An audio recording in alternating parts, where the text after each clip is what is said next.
Итак, послание к филиппийцам. The title is taken from chapter 1, verse 1. Название взято из 1 главы 1 стиха. All right, 2, the author. Вторая глава, автор. The author is also from the first verse of the first chapter of Paul. И автор книги из 1 стиха 1 главы мы это видим, это апостол Павел. It says Paul and Timothy, but Timothy was there with him, but we know that Paul's the one that dictated this letter. Ну, написано Павел и Тимофей, но мы знаем, что просто Павел там был вместе с ним. He was in prison or in Philippi? I think Timothy was in Rome with Paul. He was not in prison. Да, то есть я думаю, что просто Тимофей там был в Риме, недалеко от Павла. И он не был в тюрьме, но то есть они находились в одном городе. Поэтому он находился рядом, но послание писал Павел.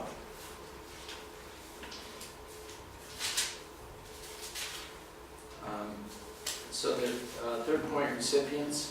Пункт 3. Получатели. And of course that's the church in Philippi. И, конечно же, это церковь в Филиппах. I have about 7 points I'm going to give on this church in Philippi. И будет у меня 7 пунктов по поводу вот этой церкви в Филиппах. Приготовьтесь сделать подпункты 3.1, 3.2 и так далее.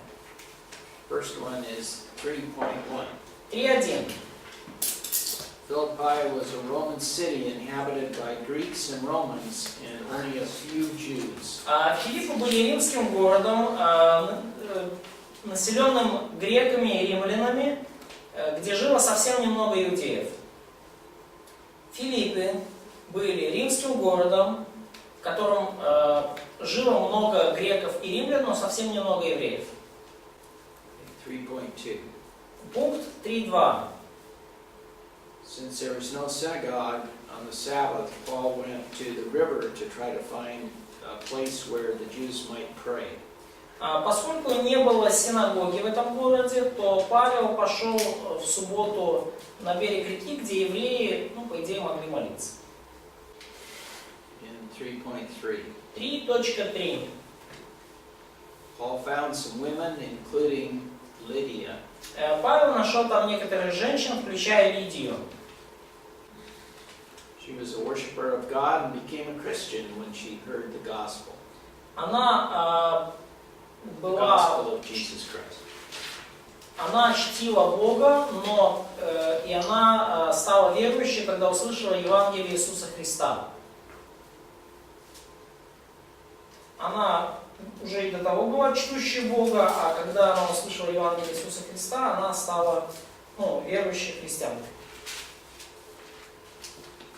Let's look at Acts 16:13 through 15. И давайте посмотрим Деяния, 16 главу, с 13 по 15 стих.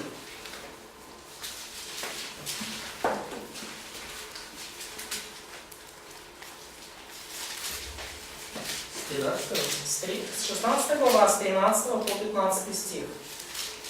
В субботу мы вышли за ворота города к реке, где, как предполагали, было место для молитвы. Мы сели и начали разговаривать с женщинами, которые там собрались. Среди них была одна по имени Лидия из города Тиатиры, которая торговала дорогими пурпурными тканями.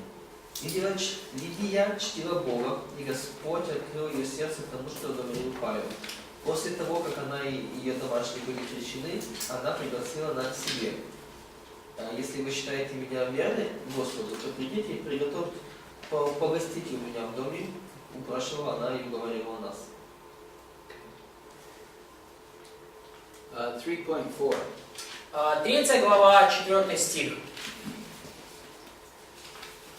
When the Philippian believers heard about Paul's imprisonment, they sent Epaphroditus, who probably had been their pastor. Когда филиппийские верующие услышали о заключении Павла в Риме, они отправили Епафродита, который мог быть их пастором, чтобы служить ему. 3.5. 3.5. He brought Paul a financial contribution, and so it would help him while he was in this rented house, while he was in confinement in a rented house. Ну, также Епафродит привез Павлу финансовое вспоможение, чтобы Павлу было удобнее находиться вот в этом заключении. Paul, while he was waiting for his trial in Rome, was allowed to live in a rented house. Смотрите, когда Павел in 60-62 years, Between 60 and 62. смотрите, в 60-62 году Павел, ожидая суда в Риме, ему было позволено жить в арендованном доме. He would have had to pay for this himself. Он должен был сам за этот дом платить. And while he was there, he was chained to one of the palace guards. И в то время, как он там находился, он был прикован к одному из стражей. So they would come on shift and be chained to Paul, and then another one would take their place, and so forth. So. И они менялись, то есть, вахтами, да, там, стражей. Прикован в физическом прямом смысле этого слова? So he was chained physically. Yes. Да. Ага, как-то. Ну, домашний арест по-нашему. Ты знаешь, что такое? Не физический. Не физический. Не буквально. He was physically chained. Yes. Да, физически, буквально. Not to the building, but to these guards. Не к зданию, а к стражу, к охране, к солдату. So we say he was in prison or he was in jail. Но мы говорим, что он был заключенным или он был в тюрьме. And by that we just mean that he was in chains, but he wasn't in a building that was a prison. He was in a rented house. Но мы подразумеваем, что он был, да, в цепях, он не был свободен, но он не был буквально в тюрьме. Здание, называемое тюрьма, он жил в арендованном доме. Now later, when he went the second time, he was put in jail in Rome. He was actually in a dungeon, a very cold, dark dungeon. И второй раз, когда он попадает в тюрьму в Риме, там он уже попадает реально в тюрьму, в карцер. Очень холодный, очень темный, такое мрачное место. So what's the year of this second imprisonment? 67, possibly into 68, but at least 67. 67-й, возможно, 68-й, но точно, что 67-й. So we've got the years between.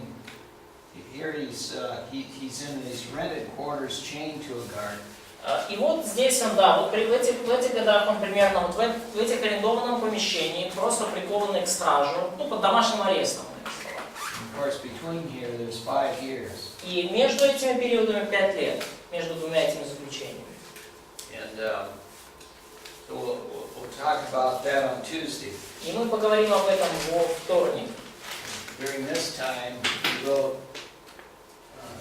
Titus, 1 Timothy. И в течение вот этих 5 лет он написал послание к Титу, 1 Тимофею. And then he wrote 2 Timothy from that dungeon. А вот уже из этой тюрьмы он написал 2 Тимофею. 3 other times that they gave Paul financial gifts. 6 в следующий пункт о получателях. Было еще 3 раза до этого, когда они поддерживали Павла финансово. То есть присылали Павлу финансовую помощь. Twice when he was in Thessalonica and once in Corinth. 2 раза, когда Павел был в Фессалонике, и 1 раз, когда он был в Коринфе. So let's look at those. Давайте посмотрим эти места. Philippians Philippians 4:15 and 16. Филиппийцам 4, 15, 16.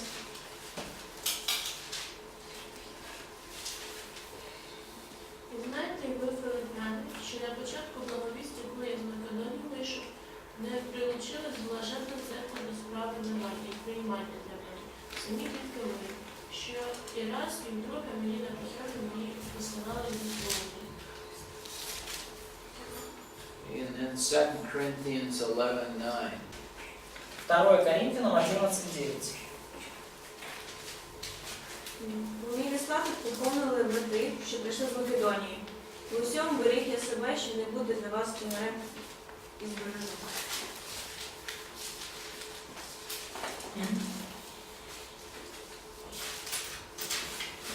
Okay. 3.7. 3.7. I don't know whether we mentioned this, but if Prepodait was sick while he was in Rome with Paul, became very sick.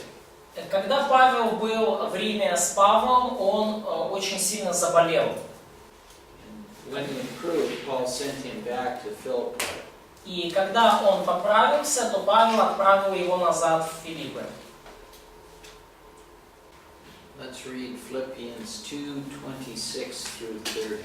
Давайте прочитаем Филиппийцам 2 глава с 26 по 30 стих. Филиппийцам 2 глава с 26 по 30 стих.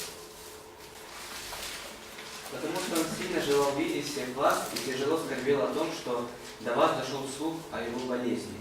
Ибо он был болен при смерти. Но Бог помиловал его, и не его только, но и меня, чтобы не прибавилось мне печаль к печали. Поэтому я скорее послал его, чтобы вы, увидев его снова, возрадовались, и я был менее печален. Примите же его в Господе со всякой радостью, и таких имейте в уважении. Ибо он за дело Христово был близок к смерти, подвергая опасности жизни, чтобы восполнить недостаток ваших услуг к ней. Okay. Any questions about any of that? Есть ли вопросы по каким-то из этих пунктов по получателям? Okay. 4, the theme. Тема. 4 раздел. 4.1, the main premise. 4.1. Главное утверждение, главная тема. Life in Christ brings joy. Жизнь во Христе приносит радость.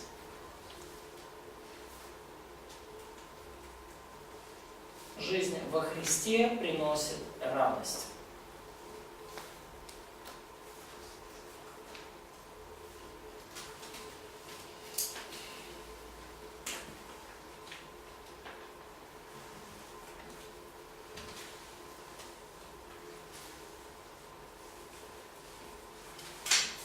Philippians 1:21 says, "For me to live is Christ, to die is gain." Филиппийцам 1:21 говорит: «Ибо для меня жизнь Христос и смерть приобретение». He talks about the joy that he has in Christ. И он говорит здесь о радости, которую он имеет в Христе.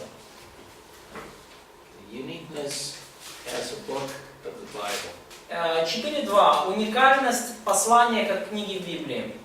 Ну, или просто уникальность книги.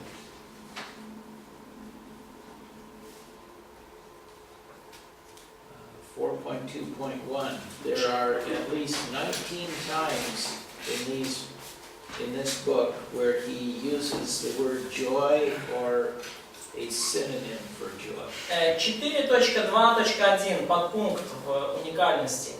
19 раз тем или иным способом упоминается слово радость.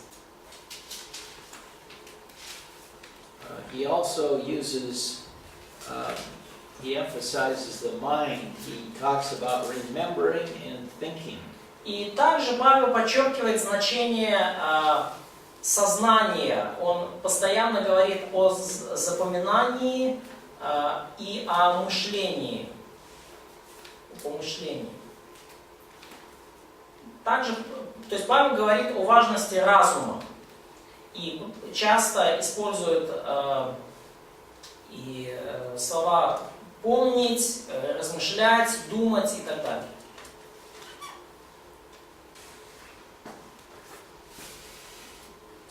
some people have said, oh, Christians are just robots. They just do exactly what their pastor tells them to do.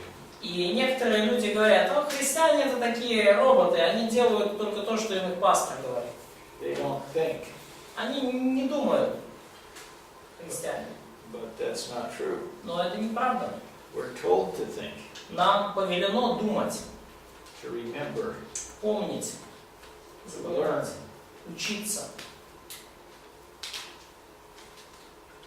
So we are to use the minds that God gave us. И поэтому нам нужно использовать тот разум и мышление, которое Бог нам дал.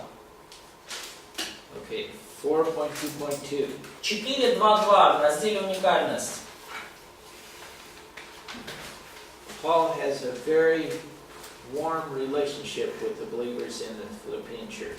У Павла очень теплые взаимоотношения с верующими в Филиппской церкви. У Павла очень теплые взаимоотношения с верующими из церкви Филиппа. Okay, 4.2.3. 4.2.3. He does not focus on problems in the church, but rather on encouraging the believers. Павел не фокусируется на проблемах в церкви, но больше на ободрении верующих.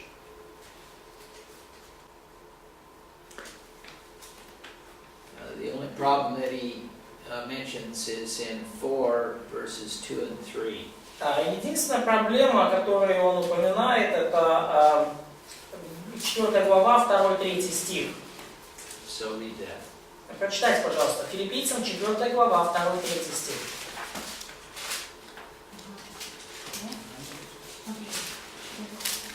Филиппийцам 4 глава, 2-3 стих. Умоляю Еводию, умоляю Синтихию мысли тоже о Господе. Ей прошу и тебя, искренний сотрудник, помогай им, подвязавшимся в благовествовании вместе со мной и с Климентом, и с прочими сотрудниками моими, которые имена в книге жизни. So apparently there was, both these women had worked with Paul in the past, and he commends them. Очевидно, что обе эти женщины когда-то трудились вместе с Павлом, что он имеет, ну и под его руководством, что он имеет власть повелевать. But there's some problem that came between them, and so Paul encourages them to live in harmony, and he asks others there to help them. И он, ну очевидно, между ними произошла какая-то проблема во взаимоотношениях, и Павел убеждает, умоляет их жить в гармонии и просит других им в этом также помочь. And then there's that next verse that says, "Rejoice in the Lord always." Again, I say rejoice. И дальше идет вот этот стих. Радуйтесь всегда в Господе. И еще говорю, радуйтесь. So when he thought about this church, he had a lot of fond memories. И когда он говорит об этой церкви, похоже, у него много приятных воспоминаний. And we do that when we think of believers who have been in our lives in the past. When we think about them, we think about the fellowship that we had with them, and the common things that we have as being a part of the body of Christ. И мы тоже переживаем это в нашей жизни, когда мы вспоминаем о многих верующих и нашем общении с ними, и о том, что у нас есть общего, когда мы являемся частью тела Христова. It was interesting last night. Charlotte and I were talking to the girl students. И было интересно вчера ночью, когда моя супруга и я общались вот с сестрами, студентками. And I finally figured out that I knew Oksana's 2 brothers and sister-in-law. И я обнаружил с удивлением, что я, оказывается, знаю 2 братьев Оксаны и ее двоюродную и жену брата, да. And all of a sudden, it's just like a light went on. И как будто свет включился в комнате, да, просветление произошло. because her sister-in-law is one of the first Ukrainians we met the first year we came. Потому что ее жена брата была первой, она была в числе тех первых украинцев, кого мы встретили, когда первый раз сюда приехали. And I had her two brothers as students. И ее два брата были моими первыми студентами. And then her older brother lived in the same apartment we're living in now for about 2 years. И старший ее брат, он жил в той же квартире, где мы живем уже второй год. So all of a sudden all these memories come back. То есть, и неожиданно все эти воспоминания всплыли. Well, we don't have those kinds of memories with unbelievers. Такого рода воспоминаний у нас нету в отношении неверующих людей. You can have an unbeliever that's a friend, but it's not the same. У вас может быть неверующий друг, но все равно это чуть-чуть другое. Это не то же самое. Let's see. All right, so we are to 5, the time, events, and history period. И вот мы в разделе 5 уже. Время событий и история периода. And 5.1. И подпункт 5.1. Philippi was a Roman colony. Филиппы были римской колонией. And that has special significance that we'll talk about in a minute. И это имеет особенное значение, и я буквально скоро об этом скажу. Еще раз. Филиппы были римской колонией.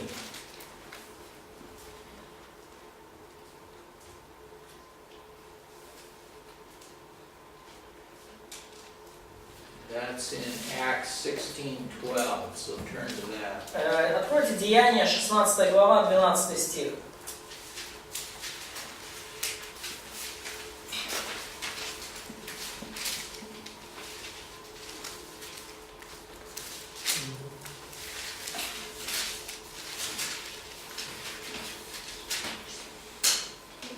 Go ahead, read it.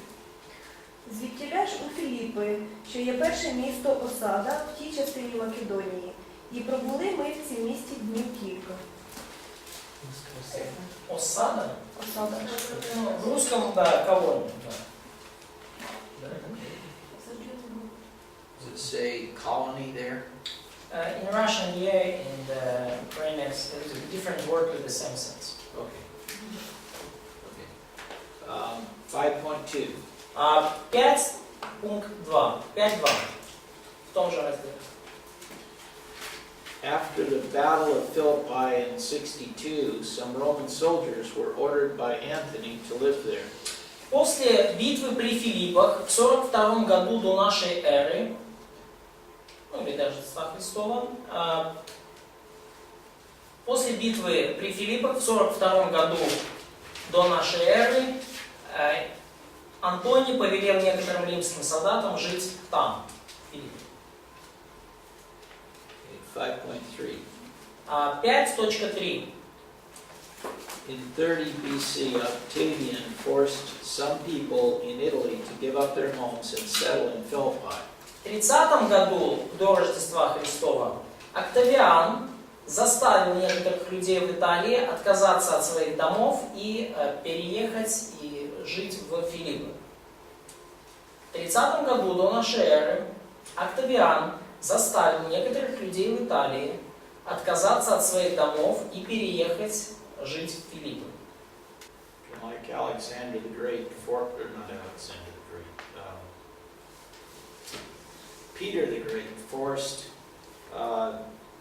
the government officials who lived in Moscow to move to St. Petersburg. They didn't want to do it, but he forced them. Ну, это похоже, как Петр I заставил многих бояр и, так сказать, чиновников из царского двора переехать в Санкт-Петербург. Им не очень-то хотелось, но, так сказать, он заставил. Peter founded this new capital in a swamp. swamps. Да. То есть и время, о котором был, вот время Петра I было очень интересным, потому что Петр основал этот город в низине, среди болот. So he gave them a choice. He said, either you can, the government officials, either you can move to St. Petersburg, or I will kill you and burn your house.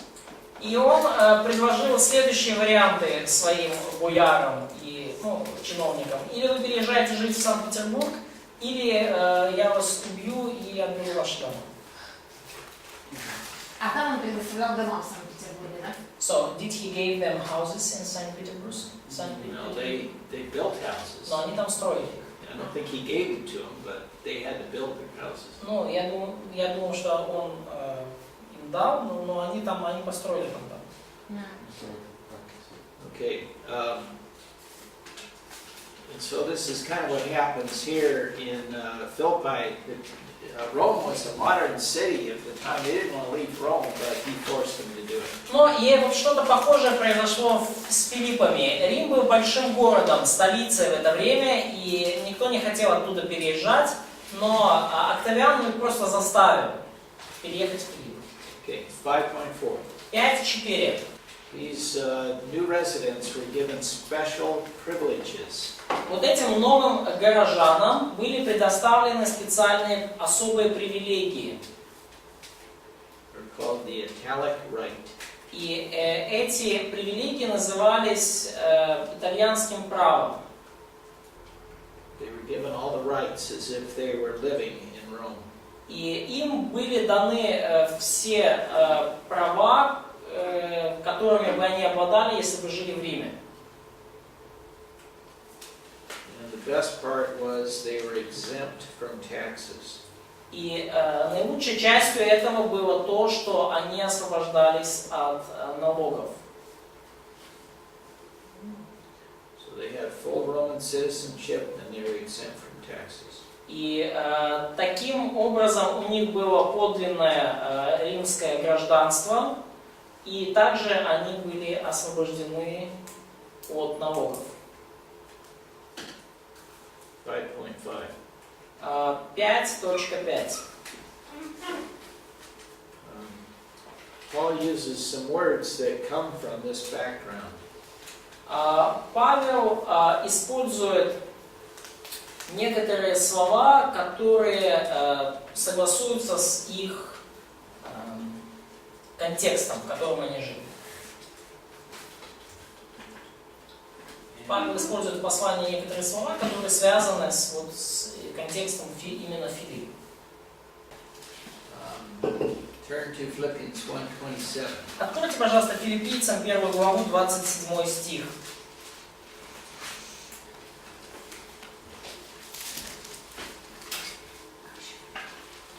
Только живите достойно благовествования Христова, чтобы мне, приду ли я и увижу вас, или не приду слышать о вас, что вы стоите в одном духе, подвязаясь единодушно за веру евангельскую.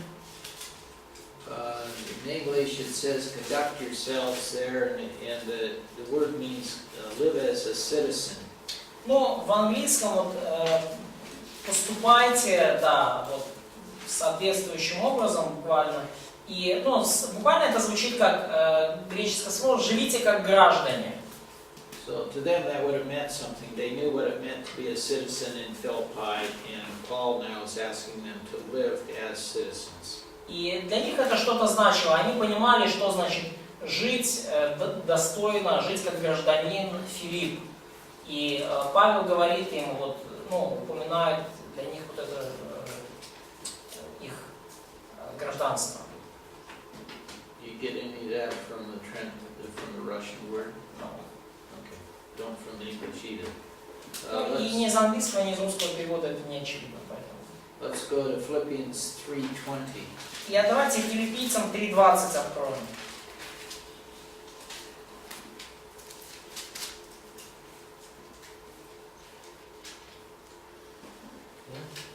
Наша же Родина на небесах, и оттуда мы ожидаем Спасителя Иисуса Христа. Do you have something that looks like citizenship there? No, it's not about citizenship. Ну, буквально, да, вот жительство – это гражданство. То есть наше же гражданство на небесах. What do you have? Our place of living. Oh, okay, It's not, there's no idea of citizenship okay. here. So, yeah, the idea here is that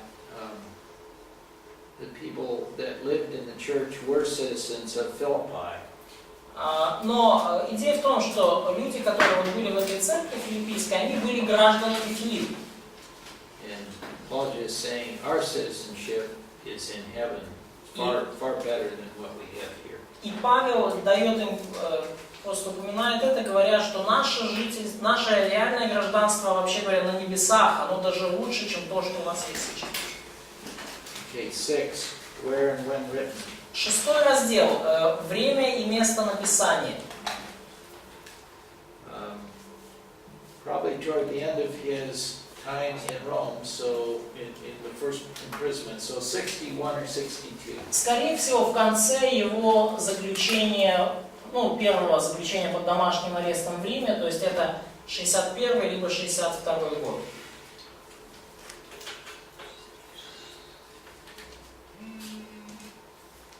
В конце первого заключения под домашним арестом в Риме, 61-62 год.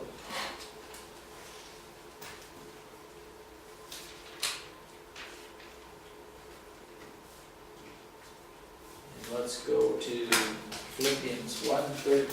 И давайте откроем Филиппийцам 1:13.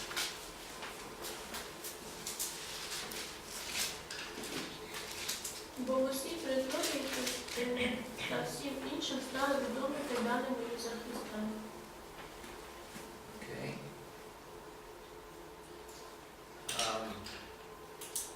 How could this happen? That it would be through the Praetorian Guard is the capital guard.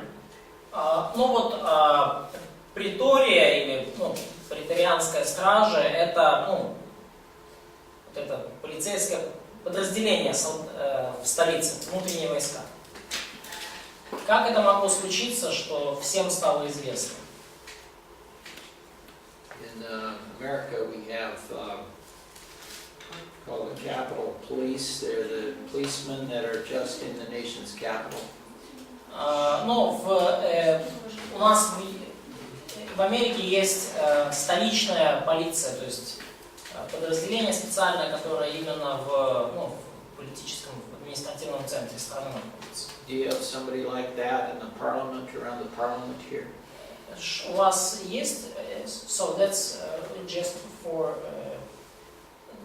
есть ли у вас в Украине специальные подразделения, да, которые именно в столице охраняют политические центры? Парламент там или... So, yeah, there is a special guards here. Okay. And so they were the ones that were in charge of Paul. And so И также эти люди были, скажем так, отвечали за Павла, за его охрану. every time a friend came and Paul talked to him about the gospel, the palace guard got evangelized. Каждый раз, когда к Павлу кто-то приходил из друзей, и Павел рассказывал ему Евангелие, при этом еще параллельно Павел евангелизировал этого стража, который стоял рядом. Let's go to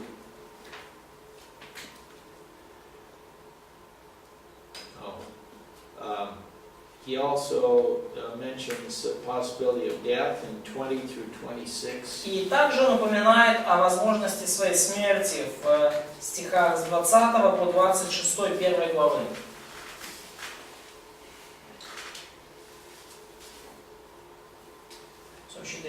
Yeah, read 1, 20 through 26. Прочитайте, пожалуйста, 1 глава с 20 по 26 стих. Через чекання і надію мою, що я в ній. Через чекання і надію мою, що я нічого не буду посоромлений, але цілою сміливістю, як завжди, так і тепер Христос буде звеличений у тілі моїм, чи то життям, чи то смертю. Бо для мене життя то Христос, а смерть то названня. І до 26 стиха. Тягнуть мене одне і друге. Хоча маю бажання померти та бути з Христом, бо це значно ліпше. А щоб полишитися в тілі, це потрібніше ради вас. І оце знаю певно, що залишусь я і пробуватиму з вами всіма, вам на користь та на радощі вірі, щоб ваша хвала через мене примножилась в Христі Ісусі, коли знову прийду я до вас.